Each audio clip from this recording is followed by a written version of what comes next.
Good morning. It's Bradley McCalister. Happy New Year. Or maybe I was too early. Who knows? I'll start again. First of the year. Good morning, Bradley McCalister. Happy New Year. Monday Methods, January 10th, 2022. Oh boy, here we go. Start of a fresh year. Let's get things rolling. Let's have a lot of fun. Let's have a great year. I hope everybody had a wonderful holiday. Christmas, New Year's, all that. Hope that everybody took a good break. I know I did. It was wonderful taking a break. Kind of hard to come back to work in some ways. Let's see who's Arthur's in here. Good morning, Arthur. Good morning, Michael. Good morning, George. Good morning, Joe. Yeah, so here we are. The start of the next year. I should be in like Baltimore right now, or coming home from Baltimore if it was a typical year with the woodworking shows, but obviously all that got canceled because of our wonderful environment around us. So I'm right here and more than doubly committed to Monday Methods every Monday, short of some travel plans. Since I can't be doing the woodworking shows, but we're going to be right here, and I want to bring you, new fun stuff. I'm always looking for adventurous, creative things to do. So hopefully 2020, well, I shouldn't say hopefully. I know that I keep trying to get that hopefully in there. I know that 2022 is going to have a bunch of cool, fun stuff in it here in Monday Methods. New products are coming out in Spiracraft this week and in the coming weeks and in the coming year. Got lots of plans going on. I've been working on the website a bunch in the downtime and still doing some work on that. And if you are on our email list, you'll get updates about what I'm doing there. So yeah, it's going to be a lot of fun. What am I up to today? I kind of sort of had a plan a while back, and then I scrapped that one. So I decided today, because this is an experiment that I've been playing with, and if you saw in the title, I want to do a piece today with this wood. Now here's the deal. Here's my full disclaimer. This wood that I've got sitting here in this saran wrap has been wrapped in saran wrap for not a year yet. It'll be a year in, March or April, something like that. Now here's the deal. This is a non-recommended method of storing wood. Okay?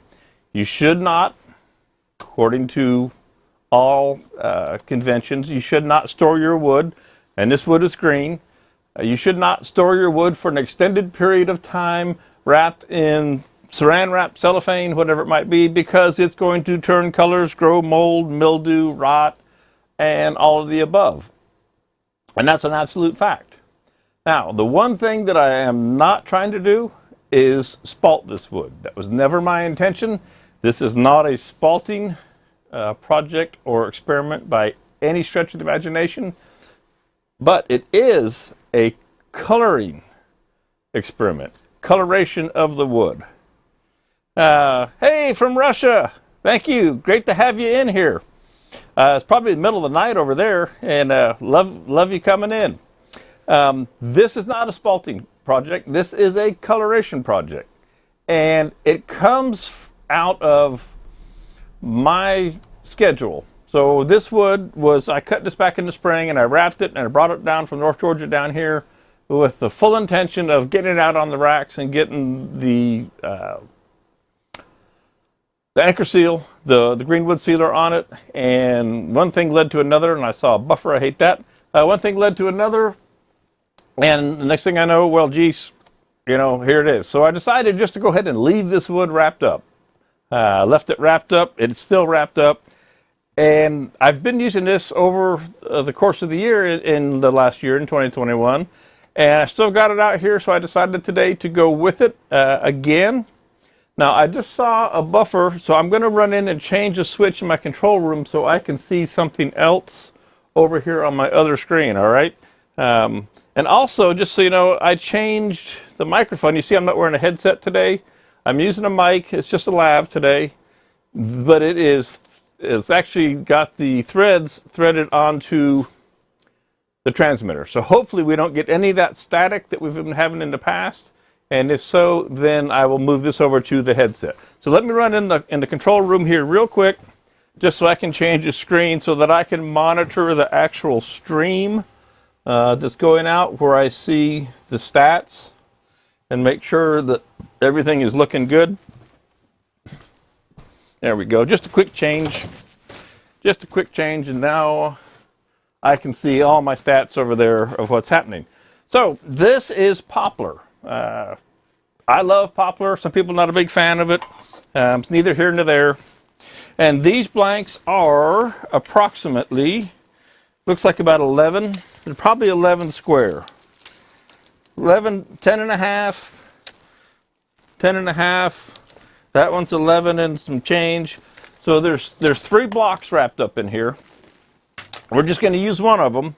And like I say, this is how this has been sealed for 8 months or whatever. Again, it is not a recommended method, especially for spalting. I don't know why Facebook is having trouble. Everything looks good over here, so we'll let Facebook do its thing. Not a recommended method for spalting by any stretch of the imagination. These are blanks, and what I'm going to make today, I'm going to make a winged bowl. I say simple, but who knows what I'll get into. It's going to be square bowl, square wings. And I just wanted you, I brought this in as a big chunk so you could see how I had it stored. And I mean, it is soaking wet, right? Hey, Scott. Thanks for popping in. Yes, it's great to be here in a brand new year. So this wood, I mean, it's just soaking wet. And I'm trying to unwrap it in such a way that I can get one slice out and wrap it all back up. All right. If you wonder why the waves in my bed look like they do, well, it's because I turned this crazy wet wood. If I pop into the overhead right now, which should be that shot, I mean, this looks like a tar pit going on, right? Now, there is some spalting things going on here. We've got stuff growing over here. It's pure experiment, okay? Pure experiment. And I'm going to separate these. It doesn't really matter. He says, I'm going to separate these and then they're stuck together. I mean, they're stuck. I could take that one, but I'm too hard-headed. Because I think I want this middle one for whatever reason. There we go. It's glued itself together with, let's see. It's glued itself together with fungus growing in here. Great fungus among us and all that good stuff.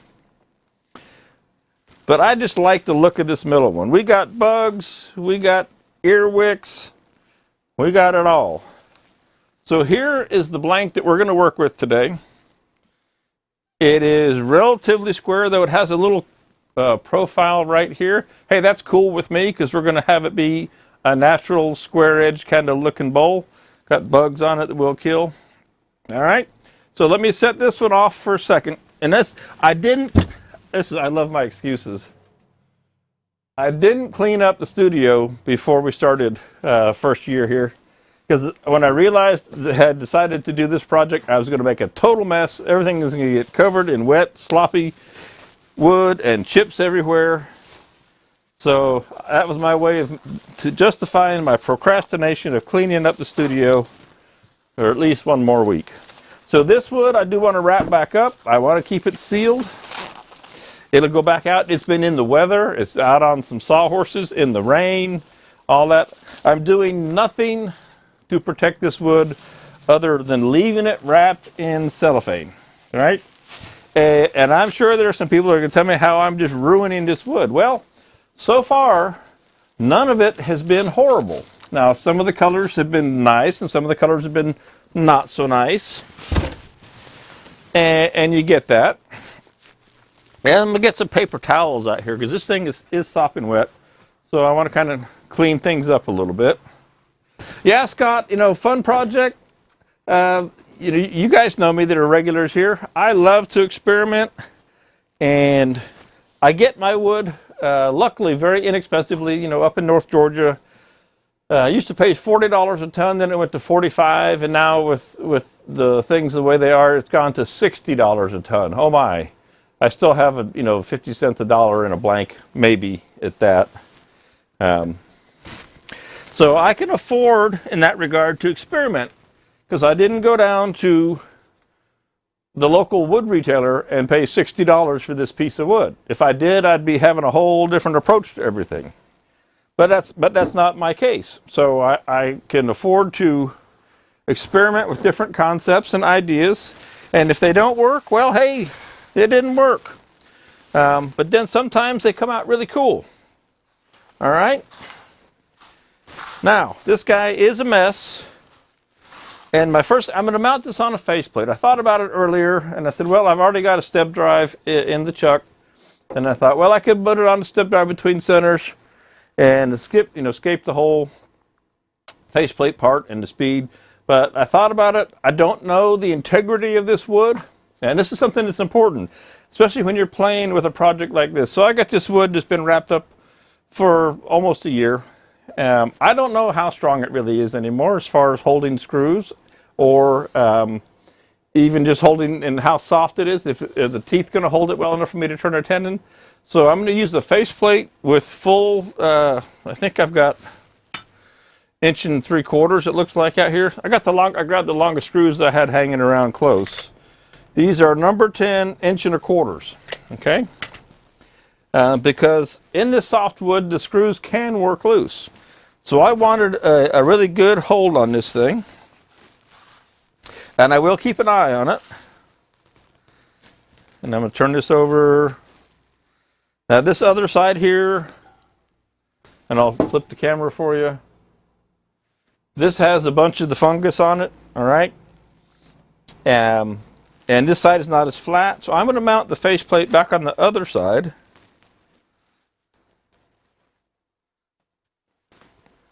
And it will not be in balance. It won't be perfect by any stretch. What I don't know is how out of balance it's going to be. Being that it's soaking here wet, it may have more moisture way on one side than the other, and it may end up just fighting me tooth and nail, so to speak, as we go along. Well, we're going to find out. So, back to our tape measure, and I'm just going to use my handy ice pick.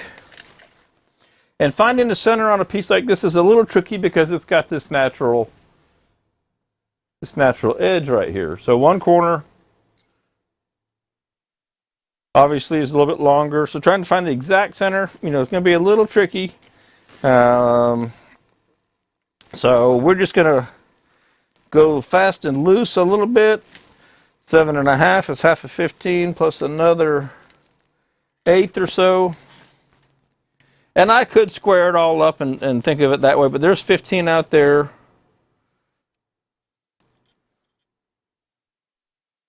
So we're going to call that the center. Good, bad, or indifferent. Right? And again, we're just going to eyeball this. I'm not going to drill a hole and drop the plug in it. I'm just going to eyeball this guy. I don't mind if it's a little bit out of center and out of whack, as long as it doesn't make the lathe walk across the shop, across the studio. All right, and so we're just going to line that up.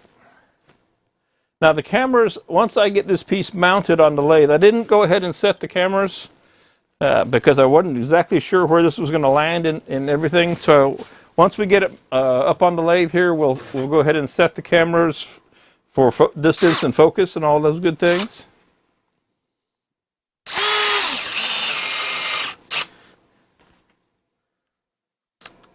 I'm excited to be back out here. I'm happy, I'm rested, I'm ready to have fun. Although I'll tell you, being on the beach in Florida for Christmas with the family was really nice. We all hung out down there. I'll pop back up here. We hung out on Indian Rocks Beach in Florida. If you're not familiar with Florida, it's Tampa, St. Pete, Clearwater area. And it was about 100 feet to the Intercoastal Waterway and a block and change across over to the Gulf. It was very nice. Had a nice little apartment there, balcony, all that fun stuff. great hanging out with mom and dad, the wife. My mom and dad brought their kitty cats. We put our kitty cats on self-control mode and let them just do their thing here at home. Let's set that chuck down for a few minutes. All right, let's get this wet guy up here.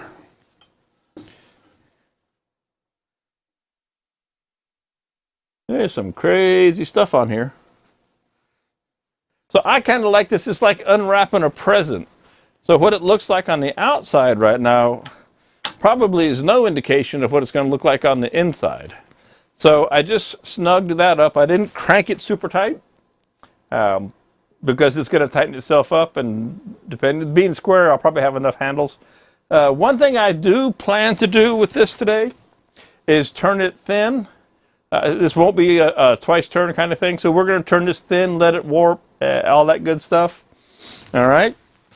We're not really concerned about all those things. That fits underneath. That goes around.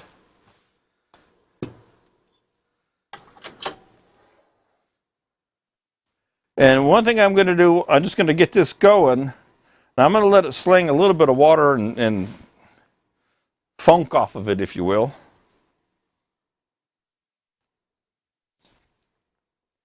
See how this does. Hopefully it's not all wacky out of balance. Let's see what we get here. So first I'm going to step aside. Oh, I got to close up my sandpaper bin back here. There we go. Okay, so that's not too bad. It's not shaking horrendously. Shake comes on about 400. Let's see if it'll go past it. There we go. So we're up around 530. I want to go ahead and spin this pretty much as fast as I can without shaking. And I want to sling some of this water off of here. All right. And the camera on the end, I may go ahead and you can see, I think I just went to the overhead. There's the overhead. And I may back that out a little bit. The end camera is a pretty good shot. So I'll stop this for a second in a minute, and we'll set that focus. Okay, but I'm trying to just sling the water out of this guy, just the water on the outside, not the internal water. And I also want to see what kind of speeds I can turn, because this has got the square edges. We do need as much speed as we can, because we're going to be turning wood and turning air and turning wood and turning air. And I'm really happy because we're up at 760 right now. There's 800. All right. So I'm pretty happy with 800 going on there. And you can see that camera go in and out of focus. Now it's starting to have a hard time with the autofocus. That's what happens. So we'll stop and we'll set that camera to start with. And you might see it jiggle just a little bit. I think that's going to be all right. We're going to set that right there. And we may have to change this later. Let me see something here. Yeah, you can see all the edges at that zoom level. Yeah, that's not bad. Okay, so just a little jiggle while I lock this into manual focus. There we go. Okay, that should stay good. Now, while I'm going to leave that sit right there, and I'm going to grab my stool, and we're going to set this top camera, and then we'll be ready to start making some chips here.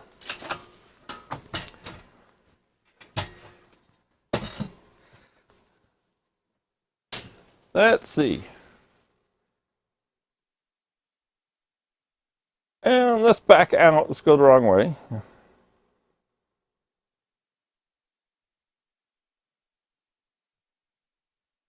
I'm going to back out a little bit more. I say that and I go the wrong way. So Joe, the PTZ cameras are on the list for one of these days. One of these days.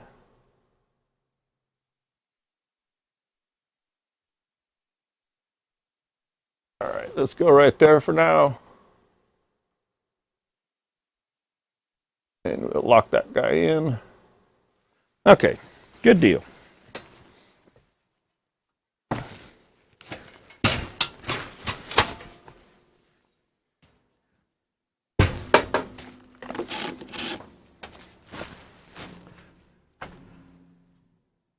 All right, I think we're ready to roll in that regard. End camera, overhead camera is good. Front camera obviously is doing its deal.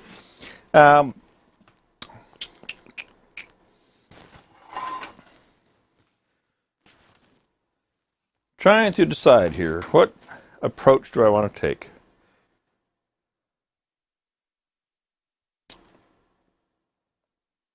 I think I will just go ahead and start to, and here's, so being a wing, this is going to be one of the, where the bowl, there's a bowl kind of in the center of the bowl, comes out of both ends. The bowl protrudes from the top, bowl protrudes from the bottom.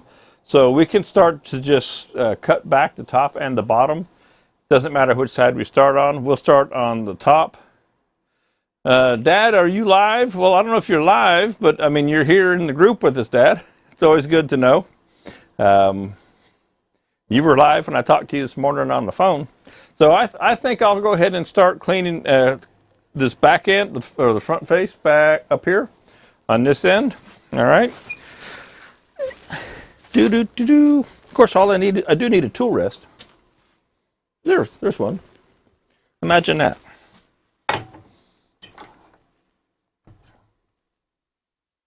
And I think we'll give it a little hit with the file real quick. So we will be making a tenon for this. Thought about the recess, but I'm just a tenon guy. It's just me.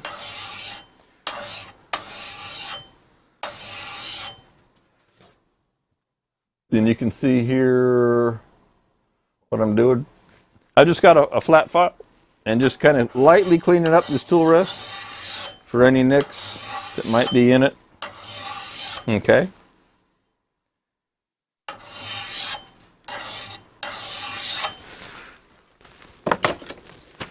Now, another thing that I decided to do today, the tools, my bowl gouges, and I'll work with the bowl gouges, I work with the carbide tools, I work with all the tools, you guys know that.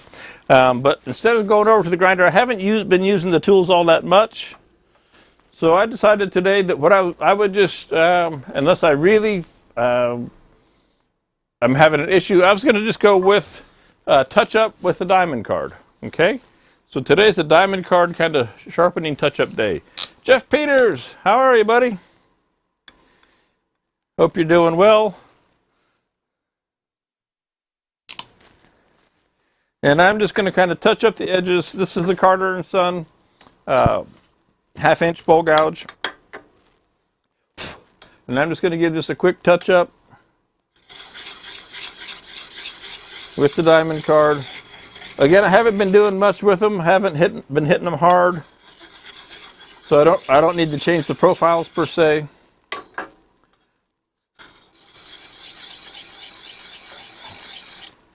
And this saves going over to the grinder and removing material and just holding it flat on both top and bottom of the bevel.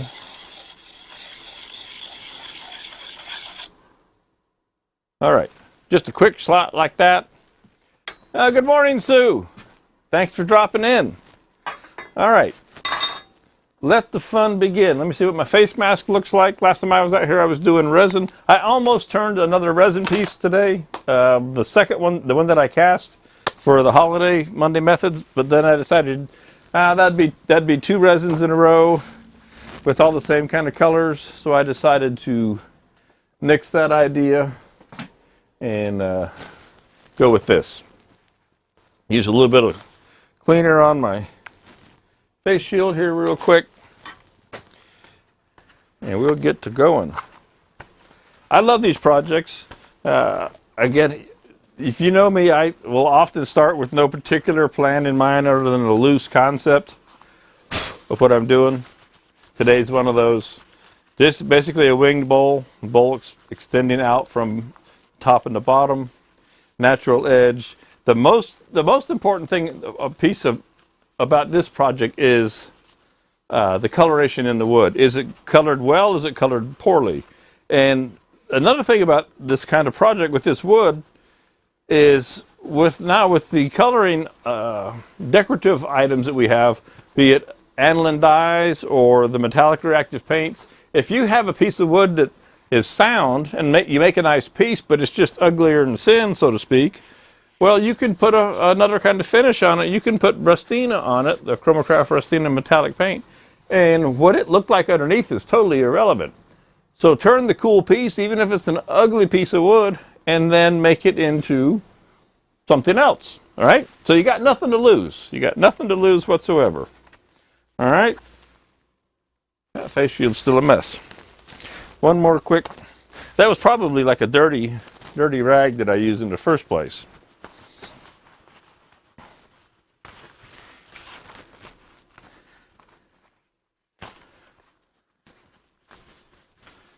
This will be a mess because this is wet. You'll see a lot of today, I'll stand over here, or I might stand over here. The last place I want to stand for the longest time is right here, because that's where I'm going to get soaking wet. And I don't really want to get soaking wet. Okay? That looks pretty good. All right. Hopefully, and I haven't used these over my new glasses, I don't think. Yeah, we're all good. All right. Let's set our tool rest height. We've set our speed, and all we're really going to do is we're going to come in here and start to kind of clean this guy up. Just get a look at it. Okay, so pop you on the end camera. Make sure nothing's hitting. Make sure nothing's hitting. I hear a little tick there. Always turn it by hand to make sure nothing's hitting before you turn it on at 800 RPMs.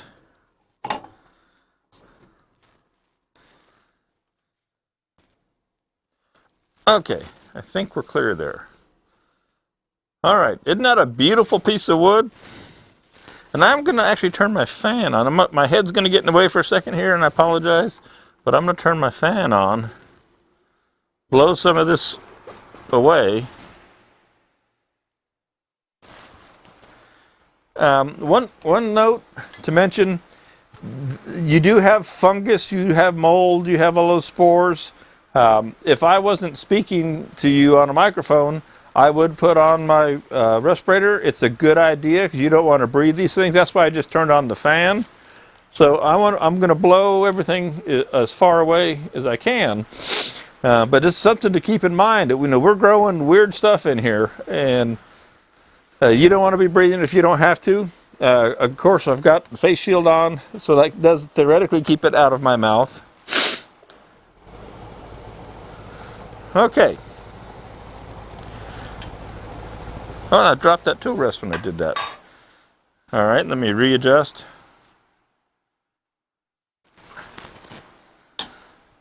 There we go. Got a little tick, but that'll go away in a second. Just going to use kind of the tip of the tool, come out toward the wings.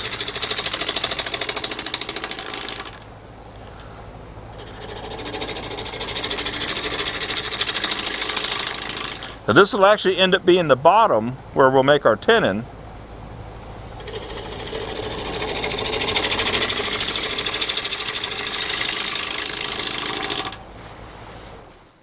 Let's take a first look at what that wood looks like. All right, again, this is poplar. So we have the natural green in the middle there. We've picked up some of these kind of colors. This is still just the natural, the rough edge still. So it could be an interesting looking piece of wood. Could be pretty cool.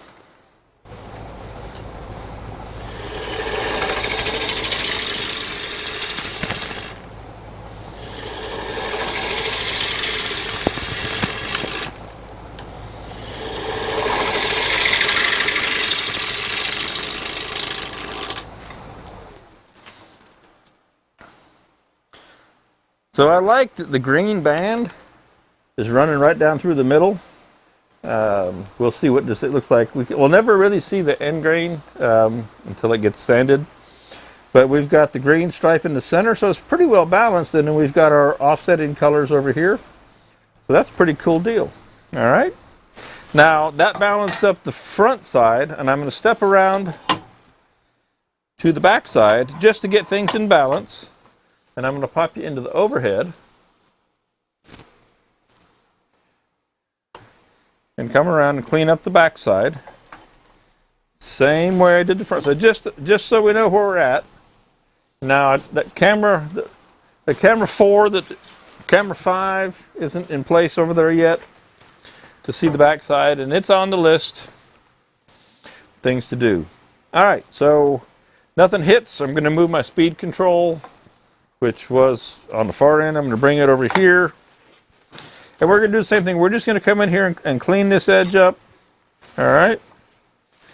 Again, making sure nothing hits at all. Fire it up.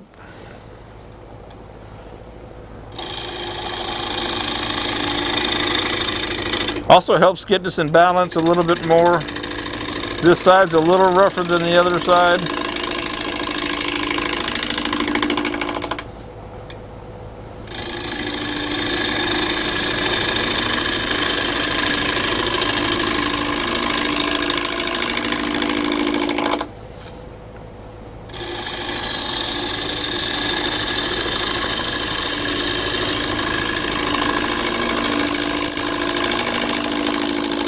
And all that ticking you hear, that's out there on the wings where we're cutting wood and air at the same time.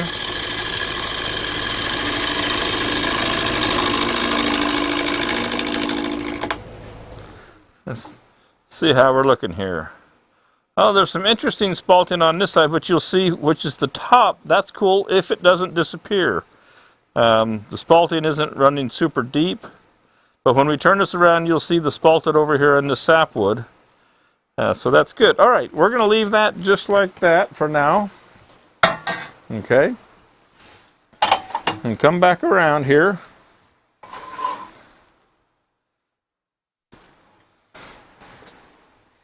And I'm going to start to, I love how when I speak, so I pick up a little bit of the southern thing.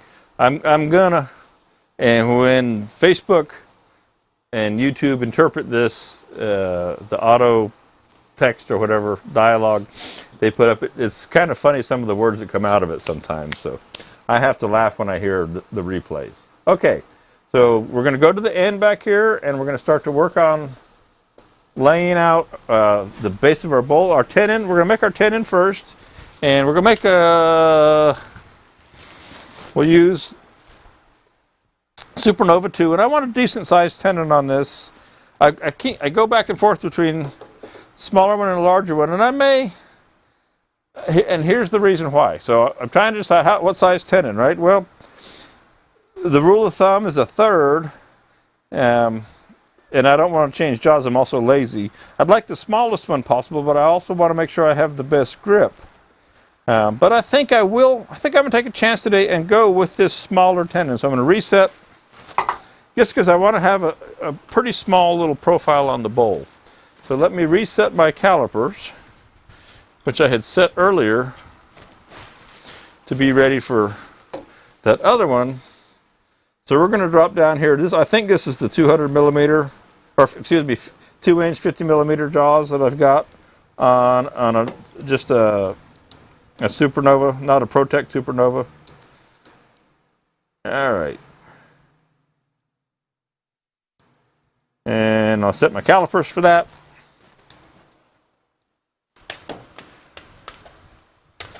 Now I'm going to take the tailstock away.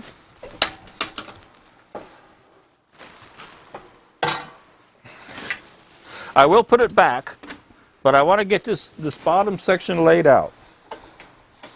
Okay, and then we're going to start to take some wood away. Okay, so let's just smooth this up.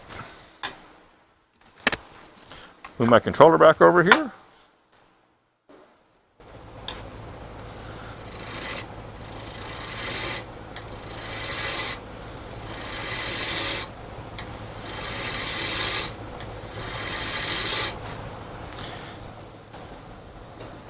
I just get myself a general idea where things are at. We'll take a little mass away right here.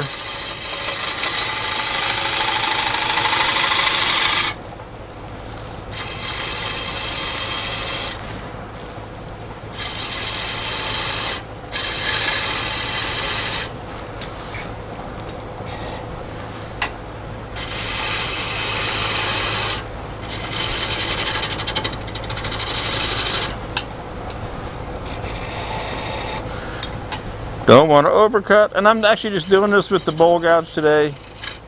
Getting a little kick right there.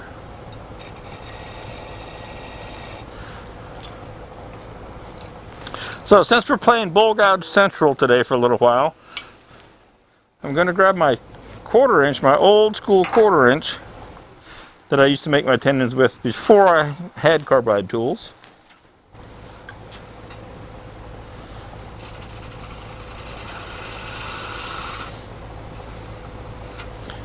Now one thing that's really important, stop the lathe for a second. Over here, you can just see the palm of my hand, the back fleshy part of my hand over there.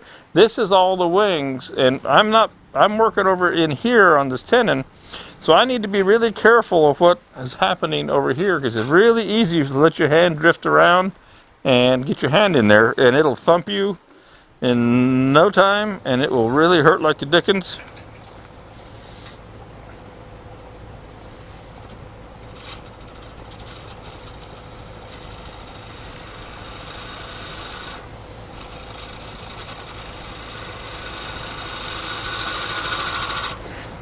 And that should do the trick for what we want. I'm leaving it a little oversized there. Okay. And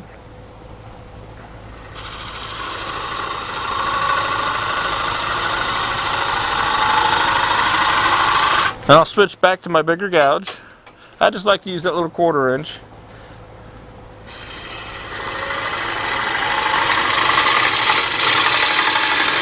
So now we can really start to move some material away.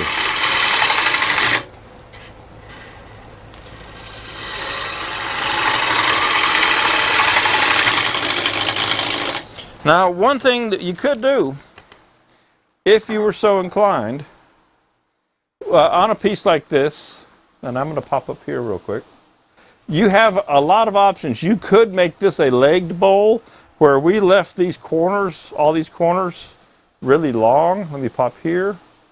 We could leave these 4 corners longer than the bottom, and we could have a bowl that sat on 4 corner legs. That's an option. You got a lot of options. Square piece of wood is kind of fun, gives you a lot of different options, so we could do that. Now, that's not what I'm going to do today, but that would be an option that we could do. Okay? All right, just wanted to throw that in there at you.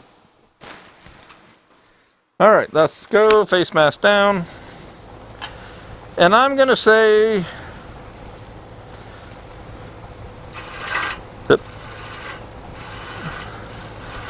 that kind of right in there is the idea of my bowl.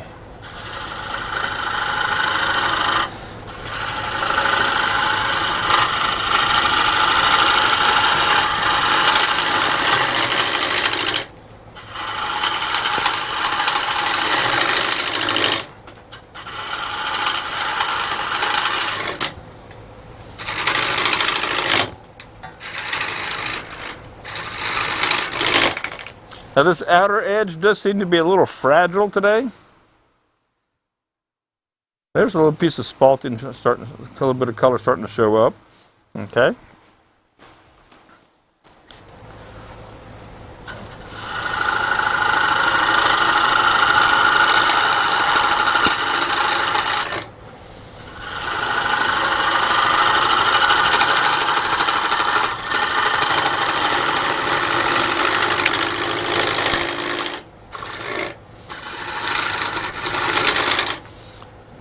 I'm right out on the very corner, so you can see the daylight. You can see my finger behind the wood there. You can see the daylight.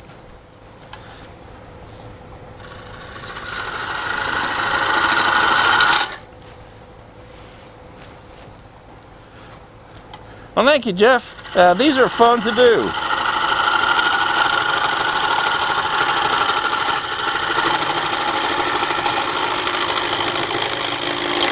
And also of note, I'm about 2 inches over the tool rest now, so it's time for me to move that tool rest in closer.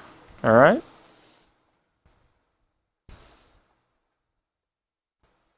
Do like the colors. Now, and you can see that because this has been, you've got a little spalting on the outer edge there, but it's really not disfigured. But this white sapwood would have been probably really just pure white. had it not been just wrapped up in plastic. Hello from, yes, Jeff, the Dutch Masters Wood Shack. Well, that's great. Jeff, where is the Dutch Masters Wood Shack located? Just out of curiosity. Are you in the U.S. or are you coming to us from far away? I need to dry off my goggles here real quick. I got water on, so I got to dry off here real quick.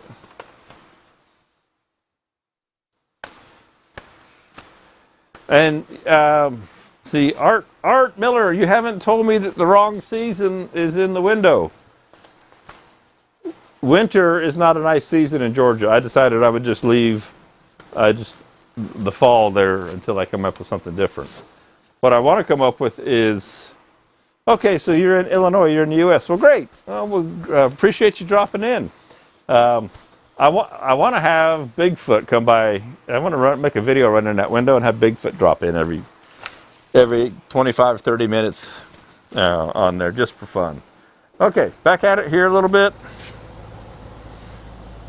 And pretty soon I'll go over to the other side and start to work on some shape as well. We want to decide if we want to center this, and I'll stop in a second and tell you what I'm talking about.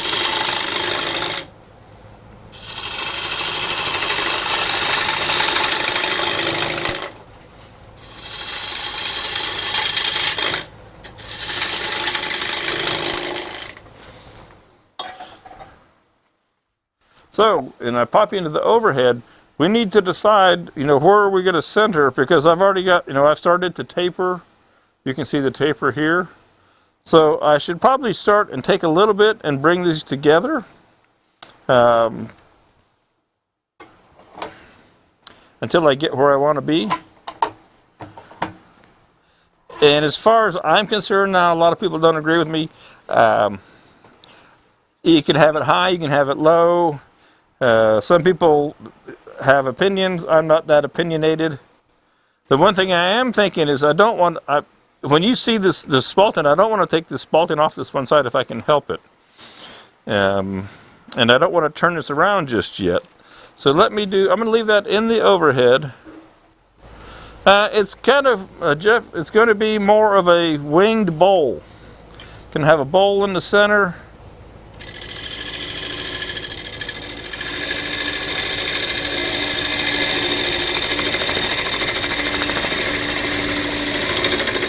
With some wings on it.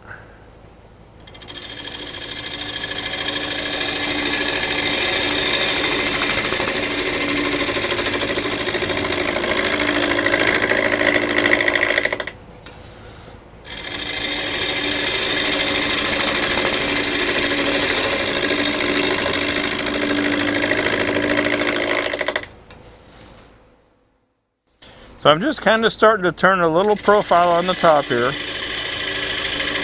And I'm just drawing with the wing on this.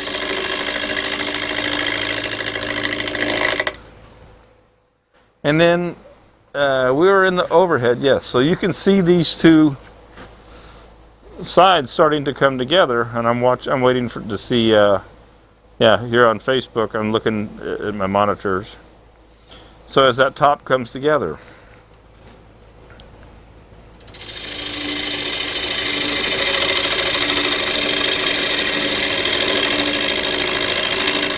Like I say, there is 1,000,001 variations on how you can go about this, on how you shape it, and all that.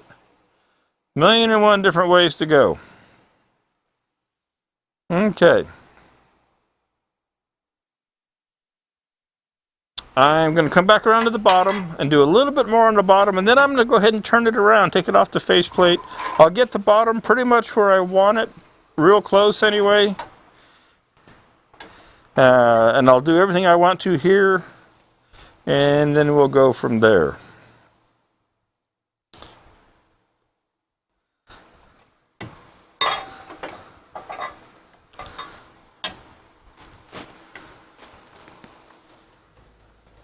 So I think I'll leave it in the overhead for you there, and I'm going to wipe my goggles off one more time here real quick.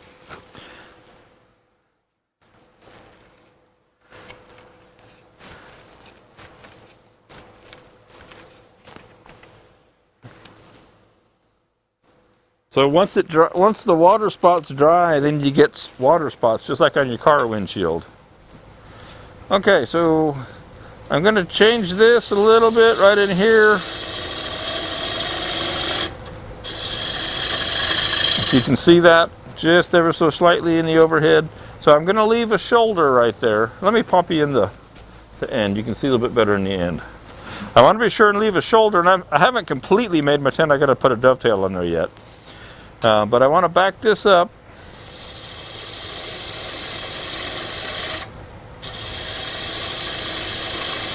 So just for what base I'll have, and I need a shoulder there for my jaws to sit on.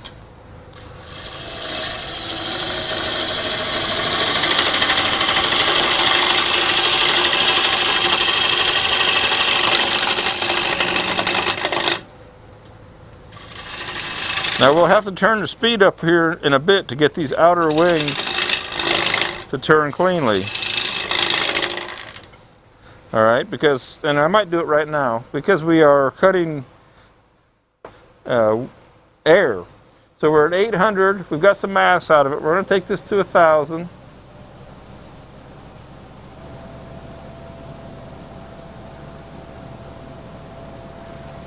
Take her to 1,000 and come out here on the wing area.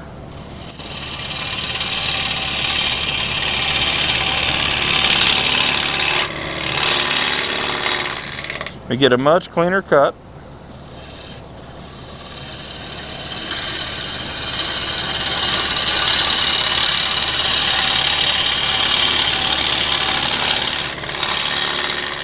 And another thing, if you can see, when I'm making a cut, you might see the tool mark, the cut line moving across here. That's actually what I'm watching. Once the chips curl up over here, I can't see very well. So I go ahead and watch the other side.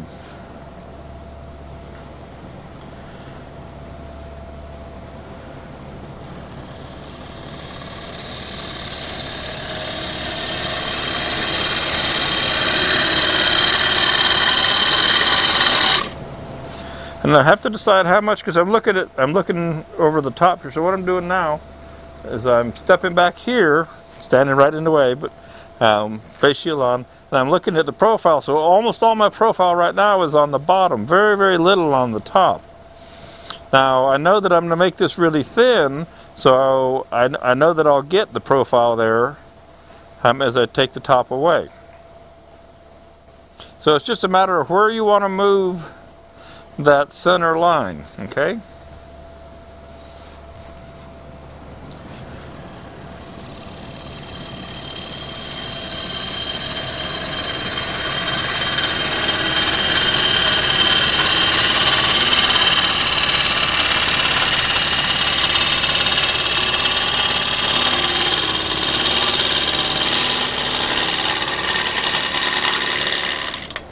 Okay.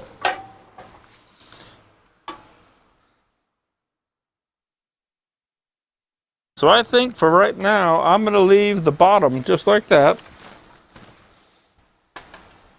I need to finish making my tenon just a little bit better. I'll leave the bottom, this bottom shape. I'm going to leave like that. Got some spalting there on that one edge. Nice little highlight, if you will. I'm just going to clean up my tenon real quick. Put a little dovetail on it.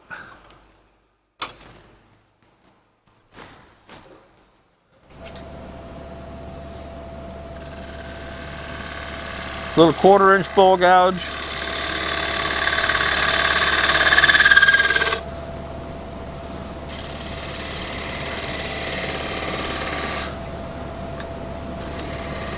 You know, a lot of times you'll see me do this with the carbide tool, the EasyWood tools, detail tool. But before I was using those, well, I always did it with this 1/4 inch bowl gouge.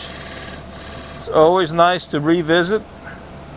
And I also want to kind of mark that center just in case I need a reference point. So I just put myself a little divot right there.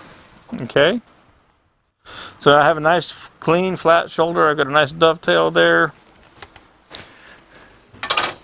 I am going to double check just because I am a little new with the Novichok jaws. And okay, I'm all good.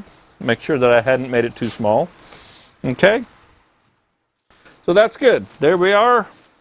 Let's pop up here. We'll go ahead and turn this guy around. We'll put it in the chuck. Again, I love these colors. You know, nothing. Oh, excuse me, this one. Nothing extreme in colors, but hey, pretty nice banding, nice color bands coming through here. All right, not bad for a piece of wood that's been wrapped up in cellophane for the last 8 months, sitting out in the weather. Can't complain about that at all.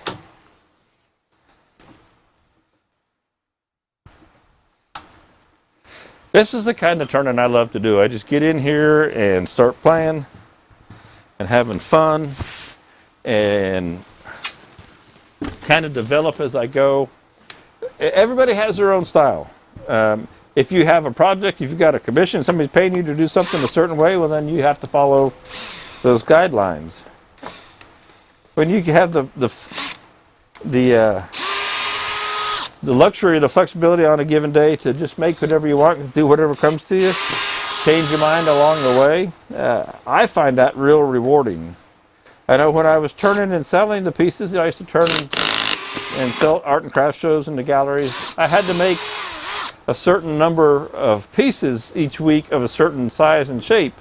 And the way I did it is I had an inventory, and I had like for craft shows, I had a booth display.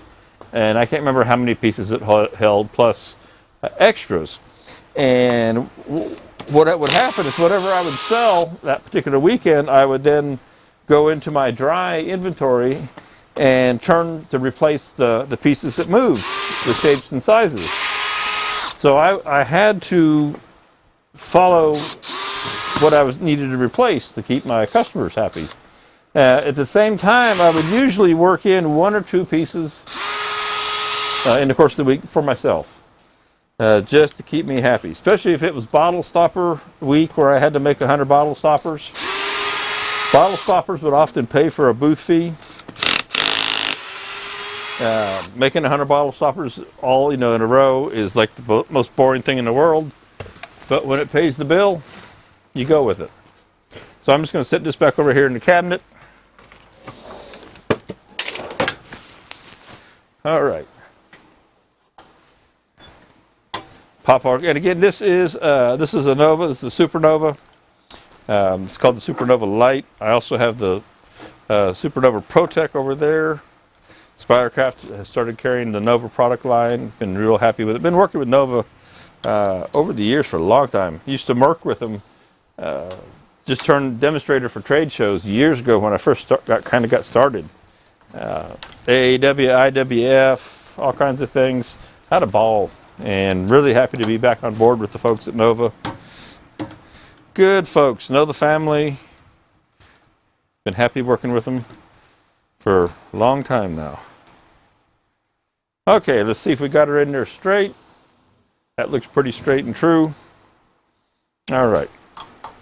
Go ahead and tighten it up. Now my spacing is a little bigger in my chuck jaws than I might have wanted, but it's gonna crunch down, and that's okay.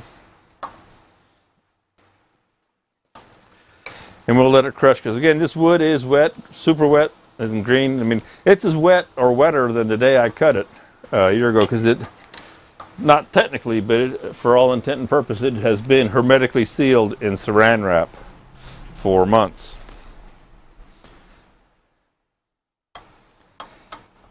And again, we'll turn this to its finished thickness, and we'll let it warp. It'll be one of those warped guys. We don't really care, and it'll be a lot of fun. Now, as you can see in the overhead, our corners get thinner and our center section stays thick, and that's the byproduct of the shape, and that's okay with me. You know, it just makes it kind of fun and interesting.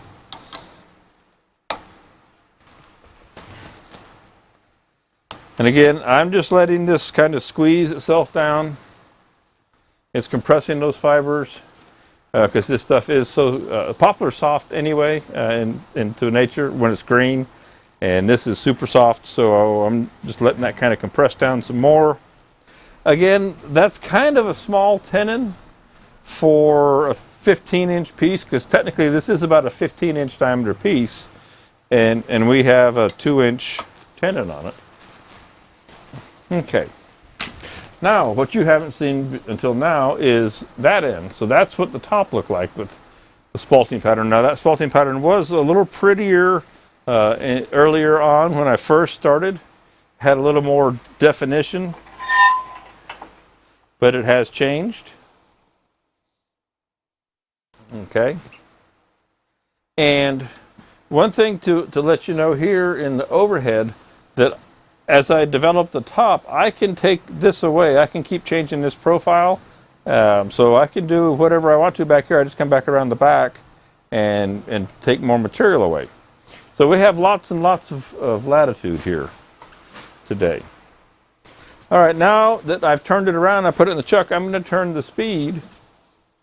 I'm going to turn my speed all the way back down. As I was turning 1,000 RPMs there or so. So now that I turn it on, I see it looks a little crooked in the chuck after all that squeezing.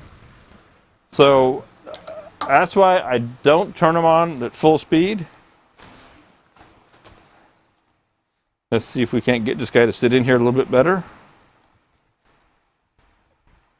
My tendon is not too long, technically. And sometimes they just don't want to cooperate for you.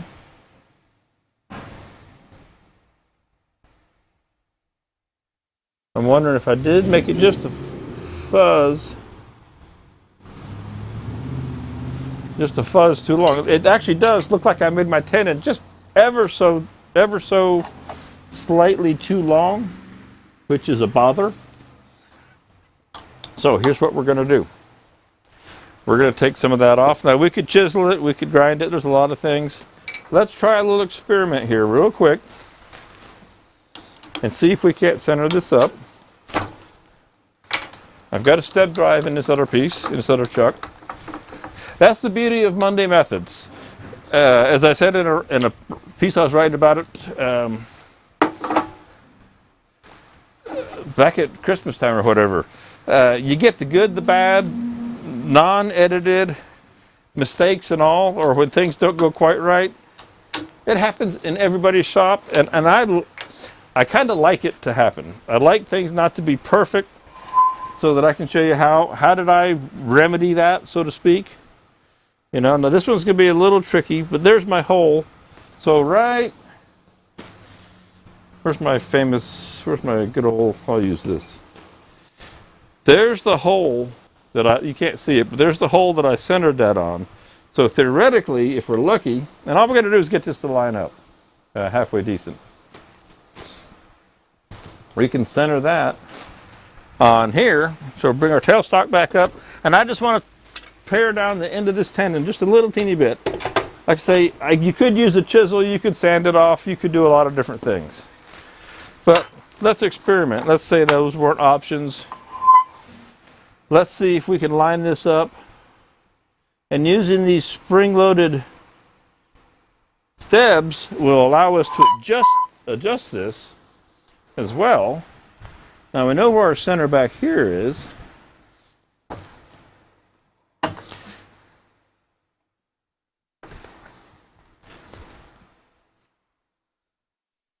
So all I need to do is get this turned where I can turn this away right here. So if I run that up tight, that is not horribly out. I'll put you in the overhead. Yeah, Jeff, those are some nice colors. Okay, so this doesn't have to be perfect. I just want to cut this away just a little teeny bit. All right, that's all I'm after. So we just pop it in between the centers. Okay. And then the opening, so here's the gig. The opening in our chuck should allow us not to have to worry about this space right in here. So when you take a look where the step drive is touching, well, we also have the center hole in our chuck. So that should keep us from not having that touch. Does that all make sense, gang? So the beauty of what happens, you know, out here is showing you how to recover a little snafu. So I made it maybe just a teeny bit too long. Okay? And it doesn't matter if this is perfectly flat or not, just as long as it's not touching. Okay? So a 2-minute adjustment, not the end of the world by any means.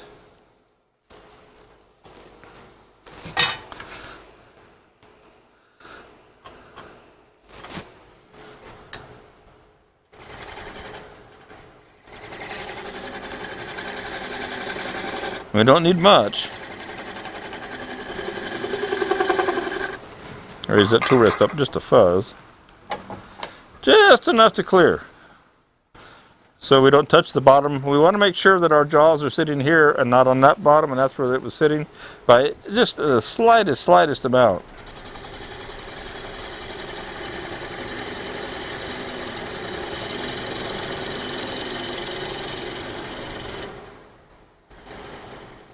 Okay.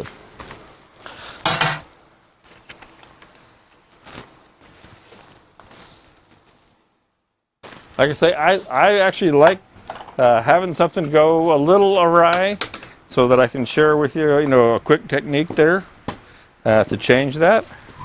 And I can check it on the chuck. I can put the chuck on here, and if that drops in there like we want it to, then we're all good. Okay? If not, we'll take the chisel to it. But always a way to solve whatever might have come your way.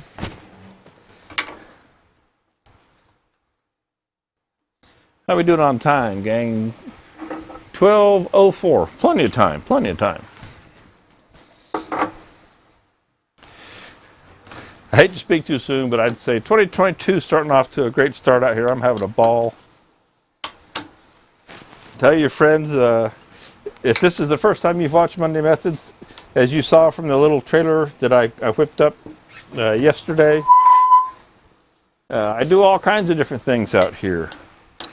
And I have fun, and that's what it's about. Okay, so we're all good now. We should sit much more true here. Night and day. Night and day. 100% difference, all right? So I was off by just a little teeny bit. That might have been a 16th or whatever. But that's all it takes, and that piece is going to wobble, and it's not going to have strong support. And if you've got this guy turning 1,000 RPMs and you don't have it sitting nice and solid, and you are in trouble, okay?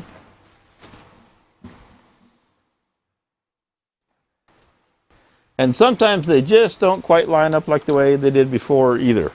It's just one of those facts. Especially if I didn't cut the corner of my my tenon real crisp and clean.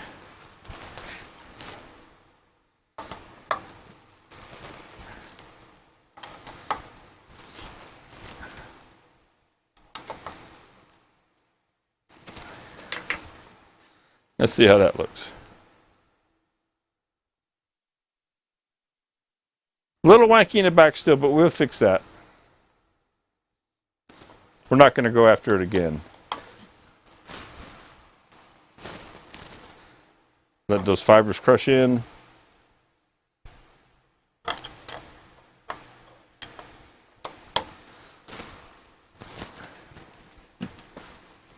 Okay. Let's clean up this face, and then as I work on the wings, I'm going to bring the tailstock back up. I always like to try and use the tailstock when I can. But I want to clean up this face right here real quick. So I'll put you back on the end camera. Doo-doo-doo-doo.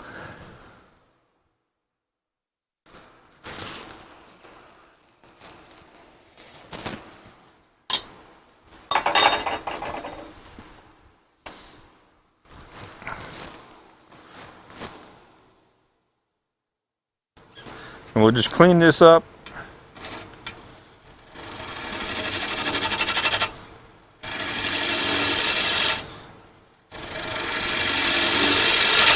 All right, we'll bring our tailstock back up. You can see our screw holes there. So we know that those are going to get turned away in the shape of our bowl when we make our bowl. But we've got wings to turn here, which is what we're really all about.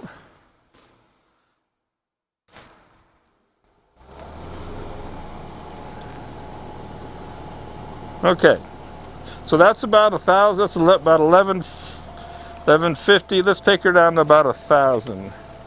She's happier around 1,000 or so right there. All right, okay, get things set up. Come in here. And one thing I'll be doing is looking over the top. So here's my bowl profile on the bottom, and I'll be looking at the top, which you can't quite see in the overhead. I can always shift that headstock over. But I'll be looking at those 2 points right there. Okay. A little bit higher on the...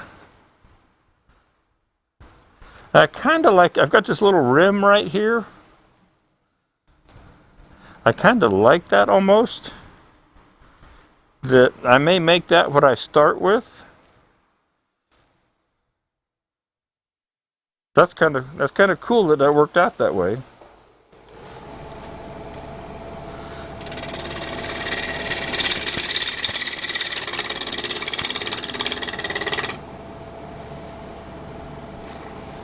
Gotta remember where that is now. Right there.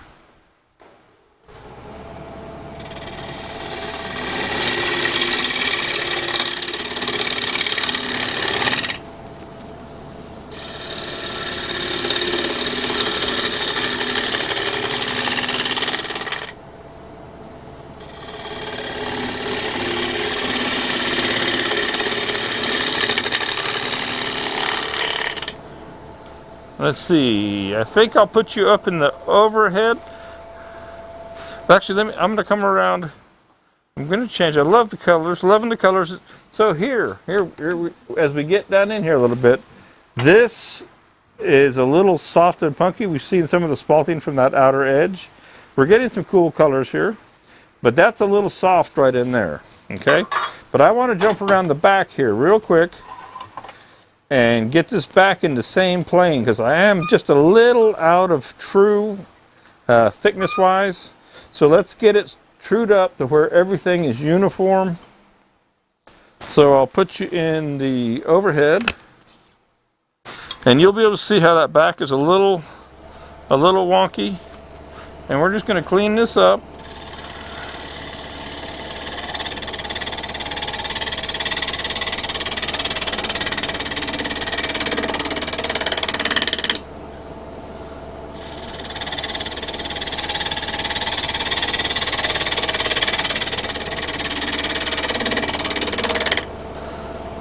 Now I haven't sharpened the tool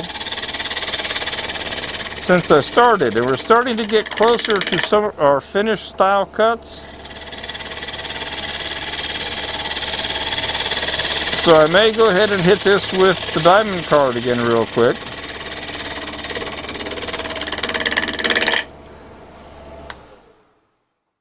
Okay. So now you see that's starting to take shape, and it looks like it's probably turning pretty true now. A little bit still out down in the bottom there, we'll fix that. But let's give it just a quick splash to our freshen our gouge, just a quick, again 600 grit, a little bit of lapping fluid on a diamond card. I'll pop you in the overhead and show you if you can. You'll be able to kind of see. Hold the tool still. Get the chunks off of it. Tool gets held still. I know you can't quite see it great. Let me see if I can't find a better angle here. Find something to set this on me. Move the tool rest around. If I can get that under the camera for you. It's not the greatest angle, but you get the idea. It's a little bit of circular motion right in on the top and the bottom of the bevel. Trying to keep that tool stabilized somewhere.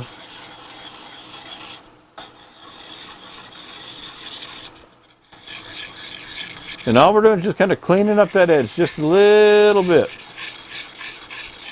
We're not taking any metal away particular. You will see, if I get up real close, see if I can rotate this enough to where you can see, you'll see a little change in color. You can't quite see it there. If I do it over here, you might be on. These are on autofocus, that's why I can't go in any closer. But you can just barely see the change at the very edge. Not doing it's not showing exactly like I want it to.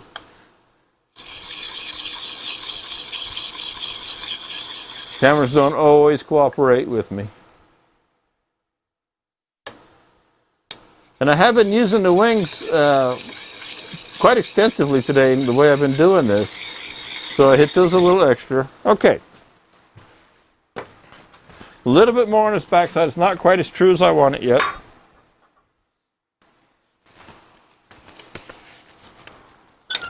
Tool rest back in place. Make sure nothing hits anywhere. Make sure everything's all good and clean and clear. We're hitting somewhere. Adjust that. There we go.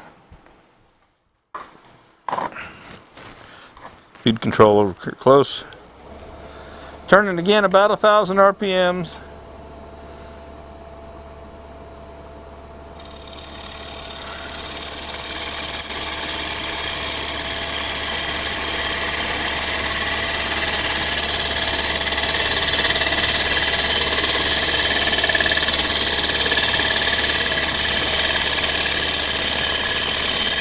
Another thing to keep in mind is as this gets thinner, especially as these wings get thinner, they're still thick in here, as they get thinner though, they're going to start to shift as we release the tensions in the wood.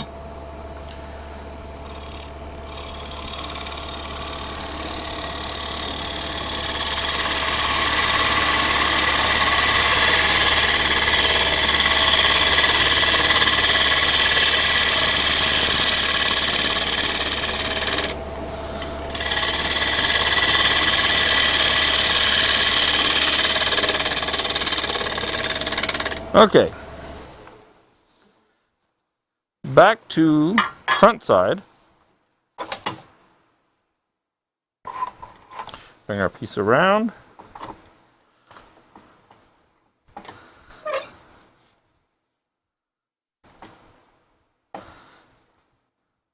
Looking from here to here, and I know you can't quite see that.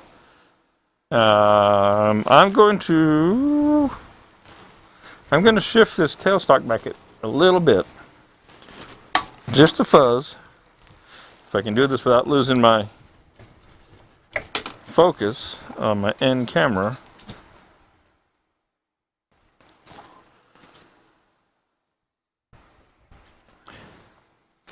I'd like you to be able to see both front and back to a degree,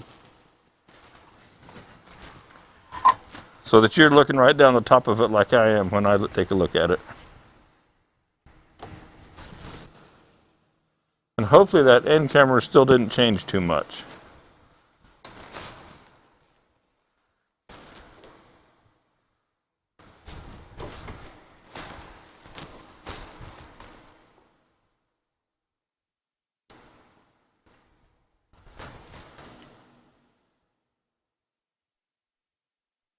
That centered up nicely. Again, because if I get a catch for whatever reason, I want this between centers so that it doesn't go flying anywhere.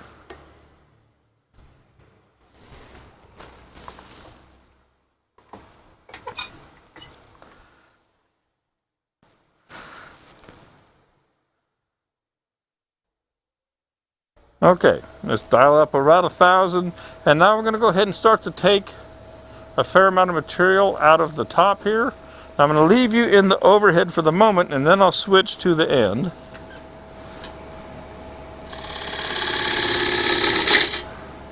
So if you can see that, actually, no, I'm going to leave you there.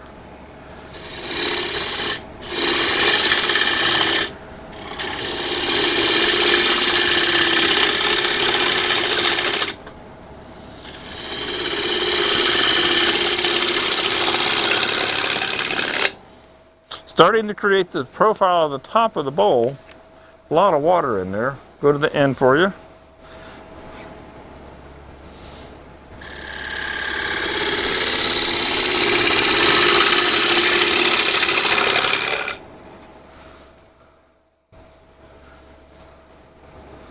And I want a little more speed out there on the end. Take her up to about 1150.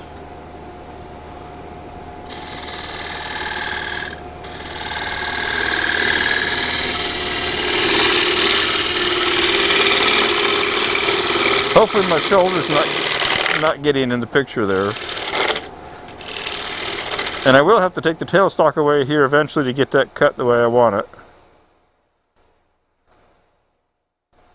Okay, so I'm going to take a little bit more out of here.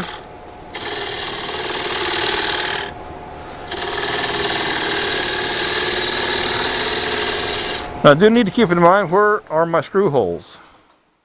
And there's my screw holes right there, so we're fine with that. Okay. All right, let's go ahead and take this tailstock out of the way.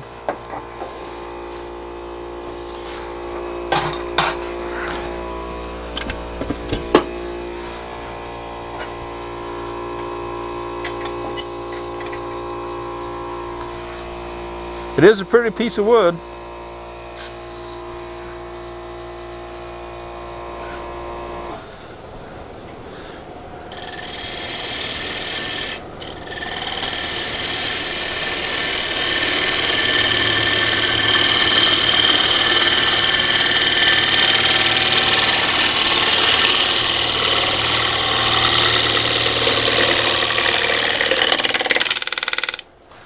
So we're paper thin out on the edge, which is fine. We're starting to cut the corners off there, and that's okay because we've got a natural edge, we've got all kinds of things going on. It tears out a little bit right in there. Okay. I want to take a little more material out of here.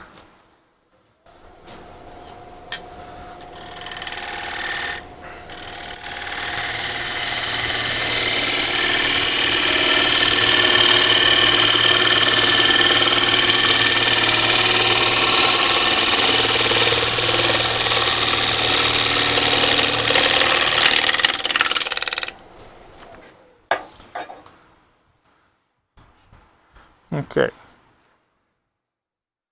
so I'm actually going to switch over to a real small little gouge, and sometimes I like to do this. This is just a little 1/4 inch, and it's actually got the traditional shape, and you'll see them called bottom feeders a lot, but sometimes I just have good luck, and I'm going to hit this real quick with my card. Sometimes it's out there on that outer edge. It's nice to have a real light touch.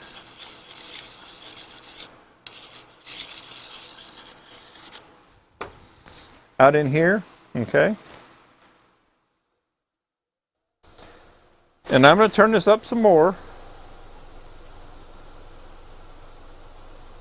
Got her up to about 1300 there.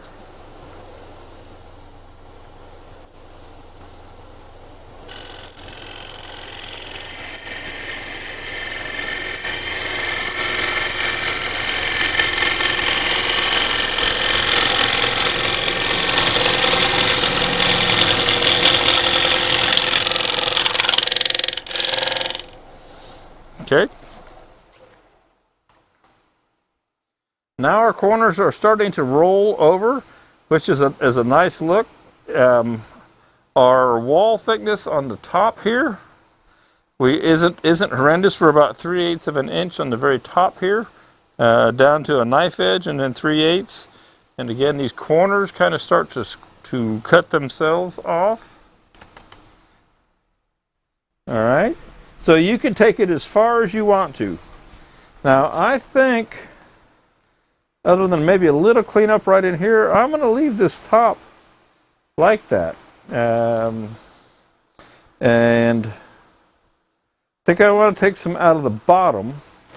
And just while we're here, let's go ahead and let's define the inside of this bowl. I think we're happy with this.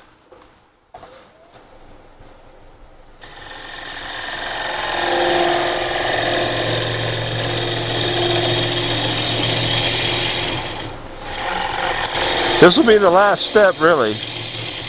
But I thought we'd go ahead and just take a little bit of this out of here.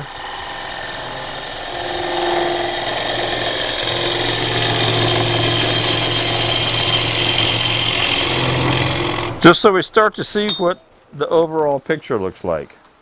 All right. So we have there's our screw holes. They're going to go away. All right. All right. I'm going to jump back over to the back side.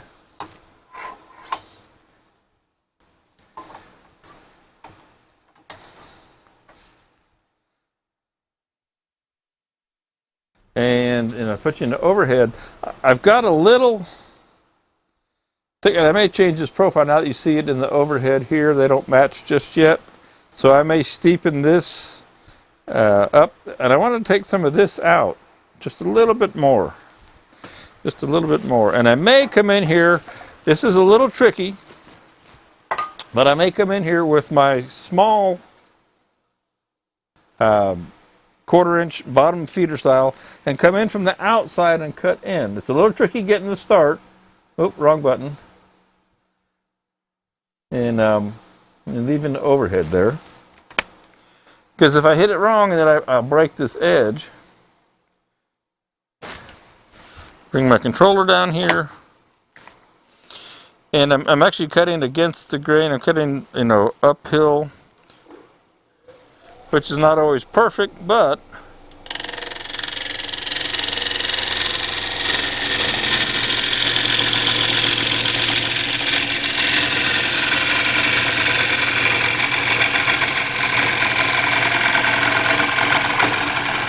so, a little bit too light a tool. I just want to get some mass out of this, okay?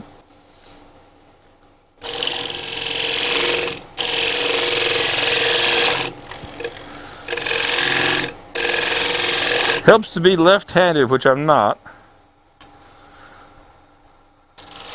But I will switch hands anyway.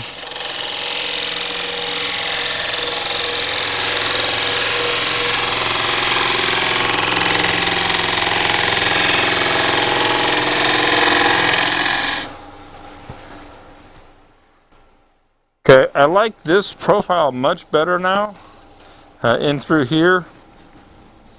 All right, and I'm just gonna use the wing, blend this back in.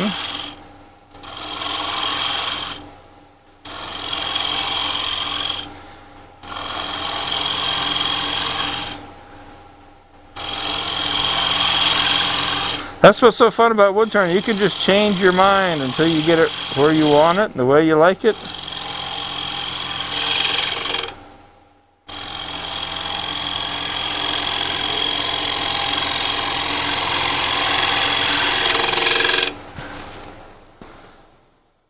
Okay, so now I'm going to stop that, and I know it's hard for you to see in the overhead, and I'll clear this out. But we've got a pretty nice little profile down through here. And I can roll this top edge over a little bit to make it match the bottom profile a little bit better. Just a little teeny bit. Okay. Now that I'm happy with the bottom, I just want to change the top. And what you have to do is envision that bowl coming through. And what would the shape be? And you can have it. You can have a real sharp edge here. So right in here is where kind of my question is that I have going on with the back. And I think I'm going to change this profile just a little bit.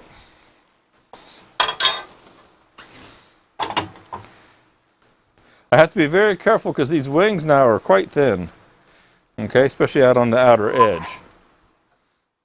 Do it on time, 12:27.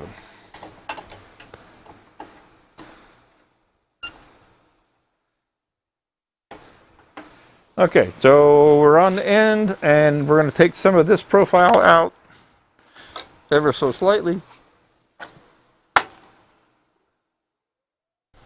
And I'll end up looking over the top, so let me show you from here. Here's how this is going to work. And you can, with me standing in front of it, you get to see the profile of the piece, how thin or thick it is. And you can see here that this doesn't match all that well yet back here, right? We're kind of off a little bit.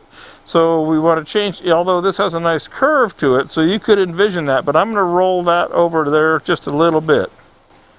So what I'll do is I'll work here, but I'll look over back over the top every so often.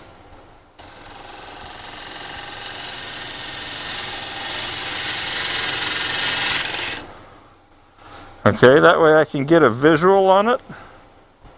And I still have material here that I can adjust. All right, so we're kind of fine-tuning things. So if I pop you to the end camera, you'll see that I can come over here. I know my screw holes are right there, so I can come over here and take a little bit of this away, change that profile. Okay, much better. And with this small little bottom feeder tool, when I come around this tight corner right here, I can actually make that turn, because that's just a little teeny 1/4 inch gouge. Okay, so now when I look at these two pieces where they line up, that looks much better. And the backside could use a little bit of tuning for that. I mean, I'm getting picky, but if you want it to be, you know, really kind of cool, then that's where you have to go. So I'm going to come back around to the back, and I'm going to see if I can come in here with my little small 1/4 inch and come downhill, cut with the grain, and make a cut here without making a mess. It may or may not work, but because it's so small, it might let me do this. Okay. Hopefully you can kind of see that I'm not zoomed in real tight. I know.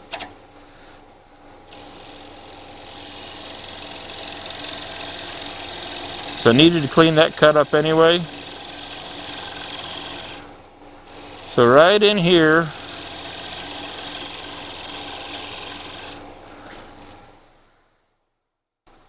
much better. And like I said, once you've got it in the chuck, it's kind of hard to get back in here.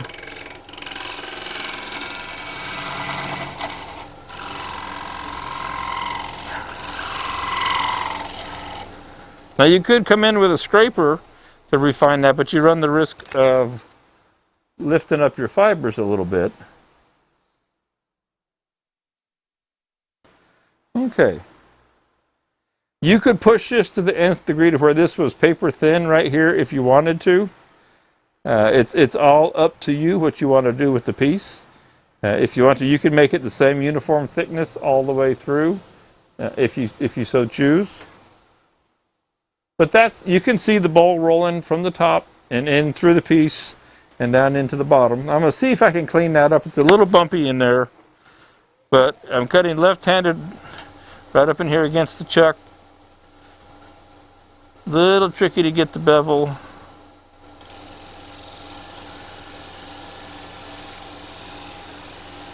Very, very light cut. You can see those wispy little cuts coming off of there.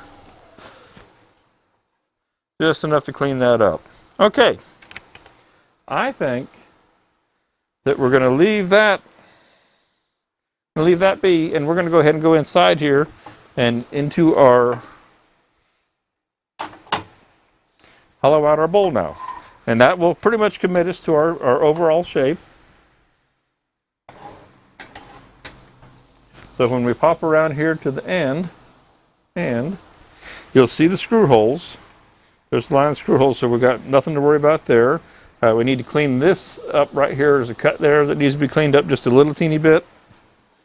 And we'll try and do that with our small tool here. Our little 1/4 inch style bottom feeder.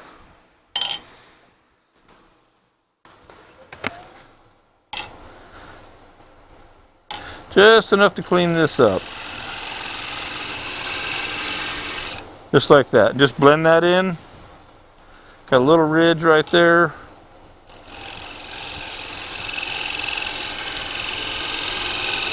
All the way around. Go ahead and come on across.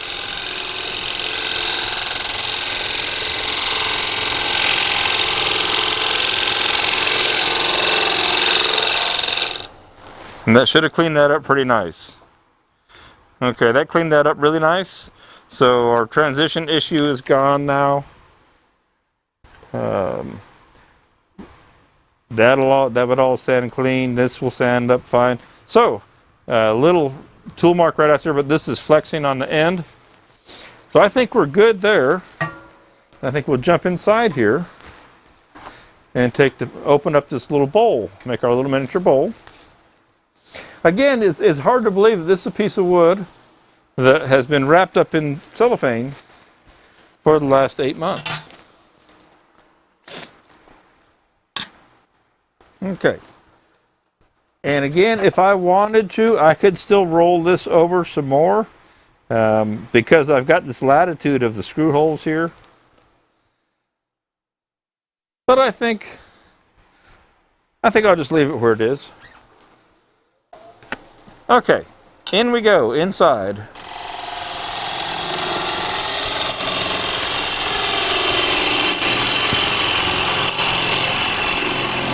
Again, be very careful out here because you don't think about that and that's paper thin, it's knife edge sharp. And if your forearm touches that, you will bleed, trust me. I've done it before, you will bleed quite nicely.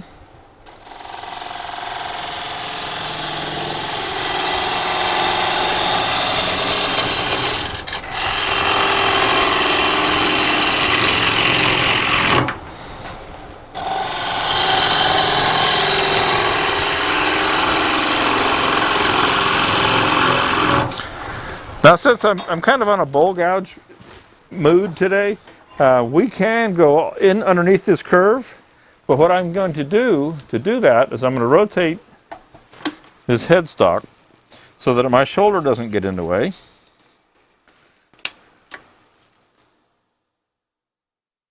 It might still get in the way a little bit.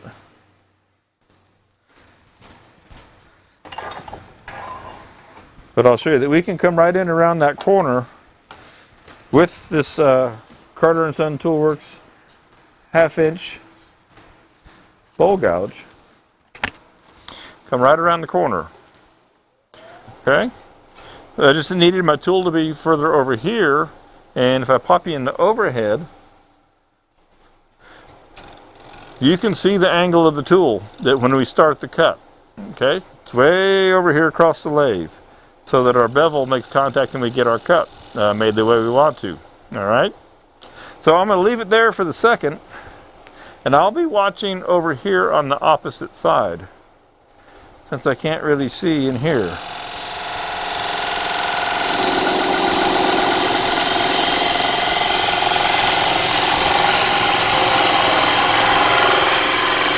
And just sweep right across. Come back in. That's a long reach, and I got a little edge right here. I'm trying not to lean my shoulder. It's a little tricky sometimes trying not to get your shoulder in the camera. It makes it even more challenging.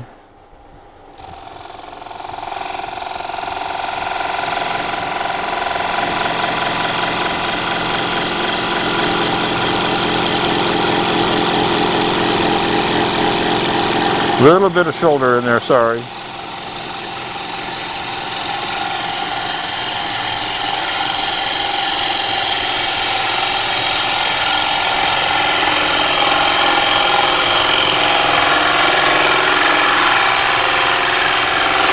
Okay, and that's where you run out. All right, so now let's switch over to the end camera. That was in the overhead for you. Pop into the end camera, and we'll do the same thing. So when I made that cut as I maxed out right there. But now I can come in and just take that out. I don't really use the bevel, but I can just kind of pick up the cut.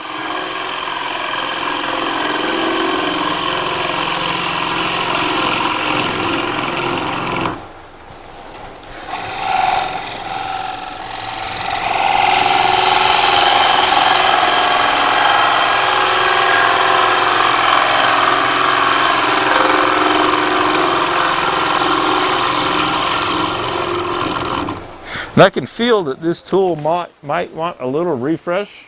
So I'm going to give it a quick refresh with the stone. because I don't want to have anything happen while I'm inside here.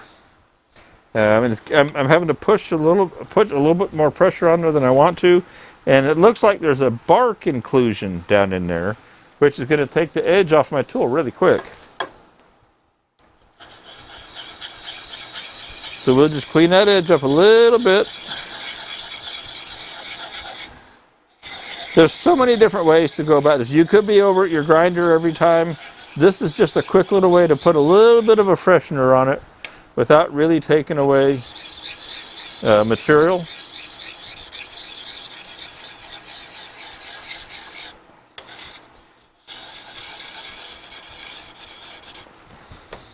Okay, and yeah, I don't know if you can see that dark spot right there? That's kind of like, that's a bark. That's a bark inclusion down inside the tree. So that's a little bit harder wood. Makes it a little bit more difficult. Okay. Hopefully my shoulder's not in the way.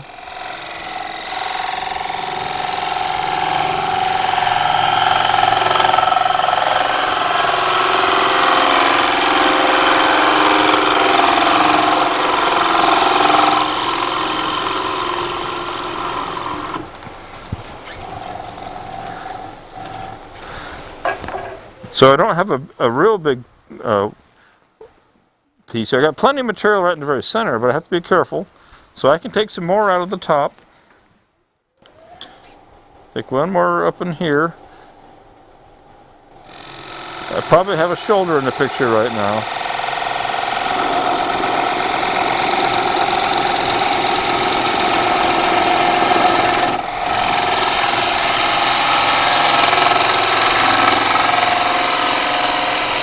So if you're wondering, and I want to, I'm still on front camera. I wanted to explain something. What I'm doing here. I'm on the wrong camera. Who's on the wrong camera? That was in the front camera. I wanted you to kind of see the body language. I could be using, as I said, there's a million ways to skin this cat. I could be reaching in here with a curve style tool, be it a carbide cutter, be it high-speed steel, flexi style holler, so a lot of different ways. But it's great practice to see what you can do, practice with your bowl gouge. You don't really normally think of going inside a piece with a bowl gouge. So it's great practice. And you know, Dad, I know what you're saying. So if I pop over here to the end camera, you don't normally think of being inside on a recurve with a bowl gouge. You might think, well, I need a curved tool to get in there. I have to go out, and Spiracraft is happy to sell you a curved tool. This makes it quite easy, right? It's a carbide cutter. Go in and cut that out with the curve. Works great, super easy. But if you want to improve, work on your skill set, it never hurts to try your bowl gouge.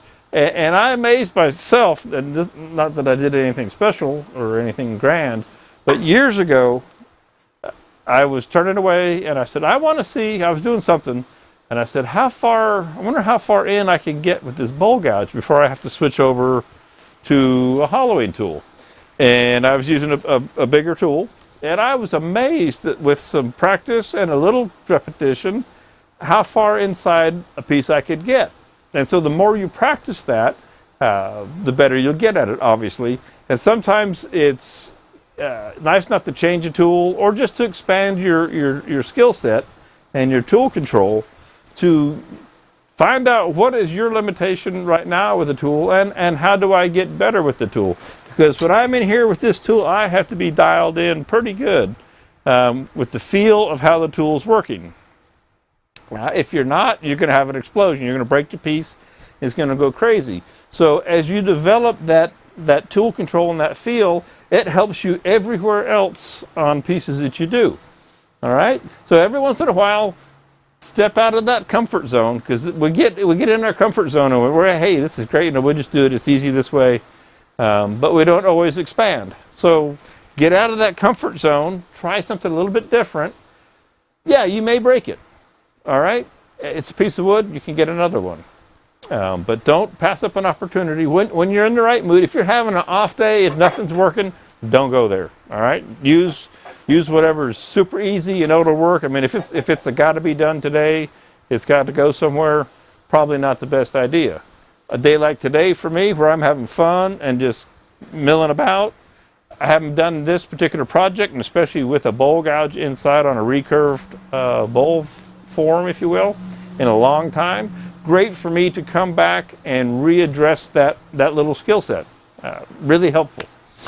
That's why I'm doing what I'm doing with the bowl gouges today, even if I have the wrong camera punched on sometimes. So let's get this guy wrapped up, because I see it's about quarter till. So bunch into the end camera. Checking my wall thickness, respectable up here at the top.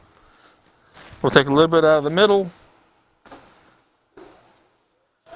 Looks like you can see in there pretty well. You can see, so here's that last little ridge I cut.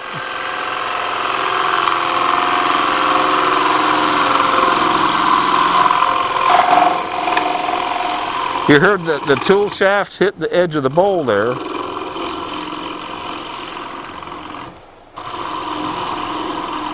Now if I want to, because I'm starting to get down to the bottom of my bowl, I might want to just dig some of the bottom out here. Make myself a place to work to.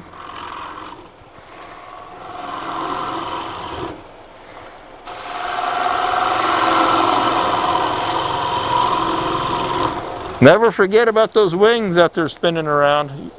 These wings here on this backside, because it's easy for your arm to drift over there. Okay, so I know I just kind of rooted my way down to pretty close to what I want to be the bottom. You see here, if I put my finger in there, using my fancy finger measuring depth gauge, that's pretty close. Let me walk over here. I'm going to get a big set of calipers. Ow, he said. And I'm just going to kind of try and reach. This is not perfect.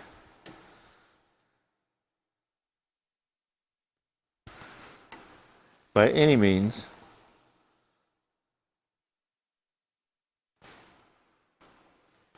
So I'm showing, I don't know if you can see here, but I'm also not all the way down in the bottom. And without taking it out, I don't have a set of calipers that'll really give me a good idea of what that is. But it gets me close. So I'm pretty close to the bottom where I want to be.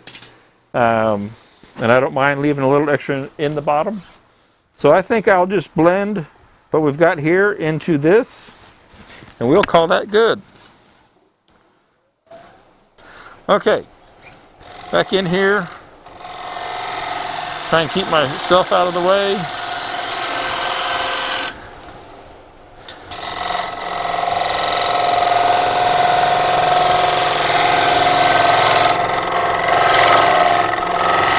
There's that knot, or that bark inclusion.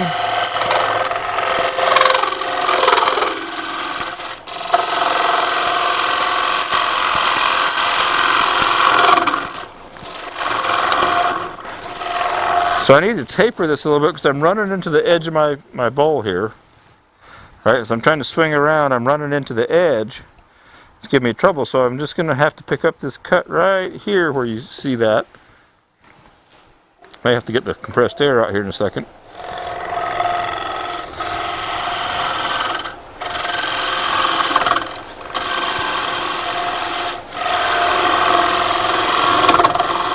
The other thing I can do is I can switch over to that smaller bottom feeder little 1/4 inch tool.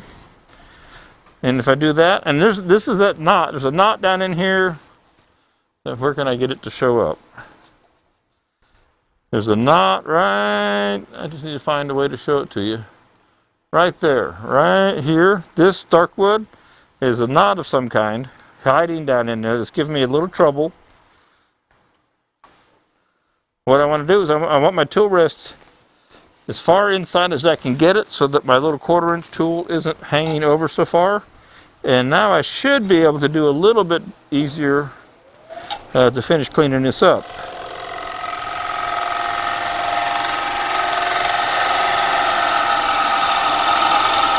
Much easier. Okay. Another pass down in through here.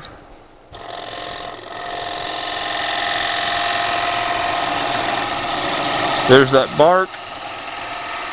Just rotate right on around.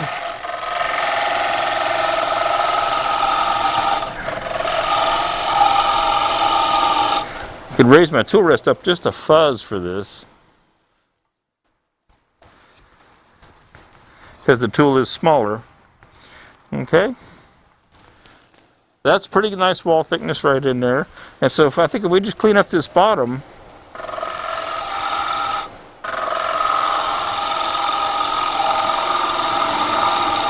we'll be all good to go.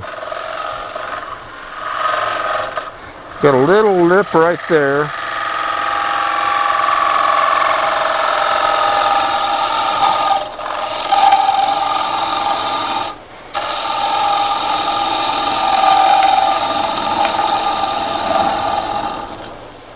All right, that's getting pretty close. Feels pretty good all the way around.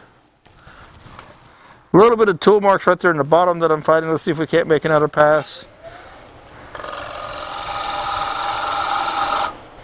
Hopefully I'm not in the way. You can see the tool in there.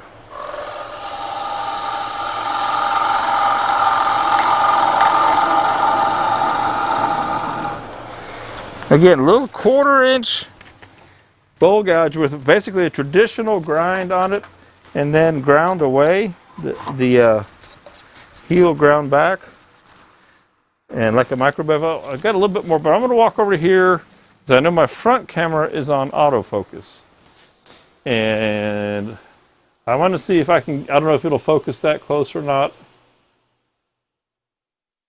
So I'm going to try and see if I can show you this. How close I can get. I have to wait to see it come up in the delay.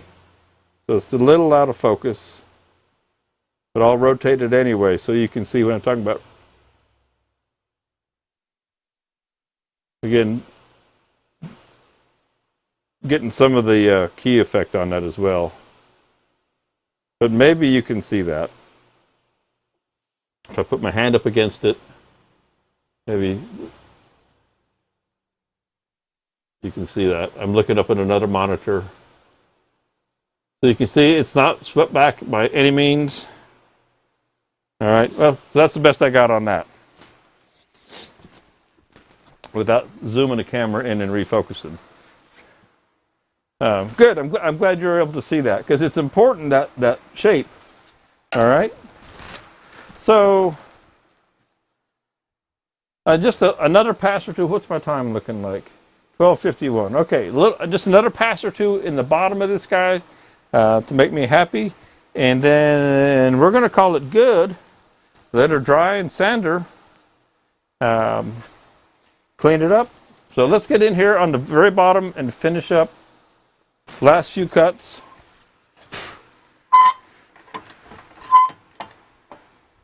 Never hurts for the practice.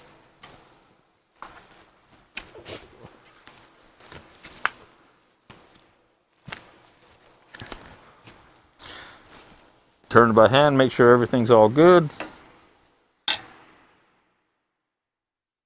Okay.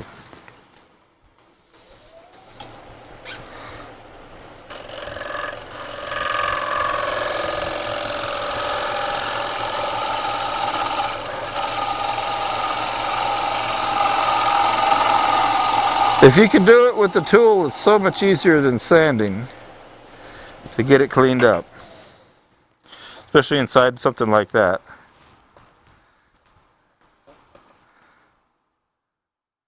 Okay, so I got a little bit more because when I drilled down right in the very center there, I know it's hard to see my finger. I need to take a little bit more. This is voice crack.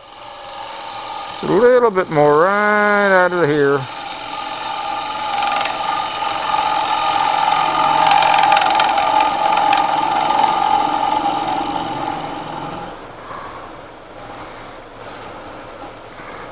Kind of hard to see in the middle when you got your head off to the side, to blend that all in. There. Okay. Good deal. I'll spin this back around. Maybe you'll be able to see in there.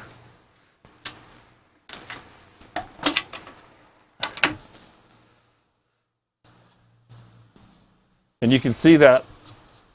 See this darkness there? That's like a bark inclusion just hiding down in there somewhere.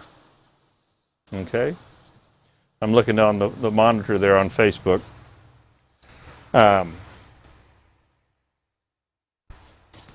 So it worked out well. Again, you could do whatever you wanted to with these kind of corners. You can radius these when you sand it because they're paper thin to make whatever kind of profile you wanted to. We pop into the overhead, and there's a bunch of chips and everything in there. Let's see if we can do this. It's just a black board. Kind of helps give you an idea of the profile. Again, I could fuss with this profile right in here, how this matches or doesn't match. You could tinker with that all day until you're happy. And there's still enough wood there to a degree that you could come back and work on that. But you get an idea. So here's a corner. It comes right down to a point. Okay, fun project. Fun little projects to do. And then you have, the beauty is you have, if you wanted to decorate, you have all this surface area up top here, or you can just enjoy the wood in its natural glory, if you will. So, pop that out of there, up there. I don't know about you guys, but I've had fun today. Getting back in the first studio round of 2022. Monday Methods. Having fun. Right on time, 12:55. Really neat piece. Again, kind of got the funky square corners to it. Sand it up any way you want to. Do whatever you want. If I go like that, give you an angle. If I can think upside down, backwards, tilt left, right. You can see the profile to a degree. There's no light on the bottom, but really fun projects to do. Let me give you an overhead of the wood that you hadn't seen from there. If I show you the side angle now of that profile of the piece.